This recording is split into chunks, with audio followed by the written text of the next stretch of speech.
A toilet leak can cost you thousands of dollars before you even notice it. Not because the toilet is expensive, but because water quietly destroys everything around it. The flooring, the baseboards, the cabinets, the subfloors, and most bathroom plumbing problems start exactly that way. Small, quiet, and easy to ignore. A toilet sometimes keeps running longer than normal. You notice water collecting under the sink. The shower drains slower every week. Maybe there's a faint smell that you can't quite figure out. Those are warning signs. Most people put them off because everything still technically works, but plumbing problems have a habit of getting worse in a quiet way. The EPA estimates that the average household loses nearly 10,000 gallons of water every year from leaks alone. And the frustrating part is that a lot of bathroom plumbing repairs don't come from dramatic disasters. They come from small parts wearing out over time. That's one reason why homeowners start looking into plumbing warranty coverage.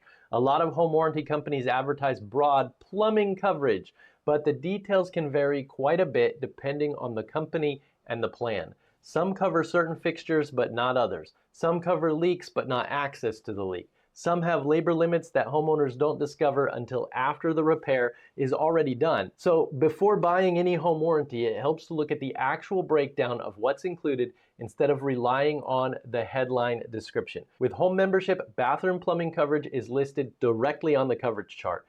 Instead of one vague plumbing category, individual items are broken out separately. Toilets and internal toilet components, bathroom sink faucets, angle stops, gate valves, risers, covered plumbing leaks. All of those categories include posted reimbursement amounts for both parts and labor. You can check it out before you even sign up. That makes it easier to understand where the coverage applies before a repair is needed. For example, toilet coverage includes internal components with listed labor allowances. Faucet coverage applies specifically to the kitchen and the bathroom sink faucets.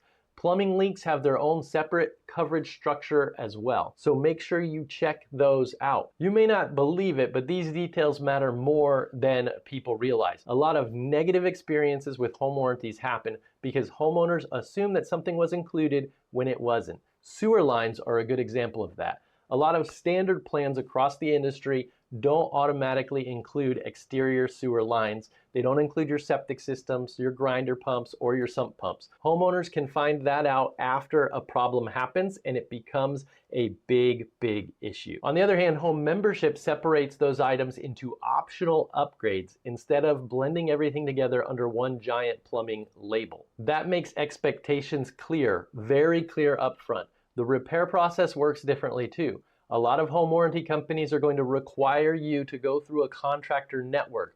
That can sometimes mean waiting for approvals or for scheduling windows before a plumber is even assigned. You need your plumbing. You can't just wait. Home membership allows you to choose your own licensed plumber. So if a toilet overflows or a bathroom pipe starts leaking, you can call someone that you trust, someone that is local. You can get that issue diagnosed, complete the repair, and submit the invoice for reimbursement based on the coverage chart. For a lot of people, that just feels simpler and faster, and that is the reason that home membership designed it that way. The deductible structure is straightforward too. Covered claims have a flat $25 deductible. Now, every home warranty has exclusions. Cosmetic issues usually aren't covered. Pre-existing conditions usually aren't covered. Secondary damage often is outside of that warranty coverage also. So repairing the plumbing issue itself may qualify for your home warranty, but replacing the damaged flooring or the drywall from the leak, that might not be covered. So that's pretty standard throughout the industry, and it's also why catching those problems early matters so much. A slow leak under a sink can quietly damage cabinets for months before anyone notices. A worn wax ring under a toilet can eventually affect the flooring underneath it. Those small plumbing issues rarely stay small forever. But there are some things that you can do to help out with your plumbing issues. Number one is to pay attention to slow drains. Two, listen for toilets running after you flush them. Number three is to check around the sink shutoff valves once in a while. Number four is watch for discoloration near the baseboards or the flooring around the bathrooms. If you do those things regularly, then you will probably avoid many of the big issues that we're talking about. Most plumbing problems give some kind of warning sign before they become expensive. Bathroom plumbing repairs are just part of owning a home. Those fixtures, they're going to wear out. Those valves, they're going to fail. The leaks are going to happen. The biggest difference is whether or not you're already understanding your coverage before that repair shows up unexpectedly. So make sure you check out homemembership.com and all of the plumbing coverage that is right there in front of you on the coverage chart so that you are not caught unexpected whenever something happens in your home. Thanks so much for watching this video. I'll see you in the next one.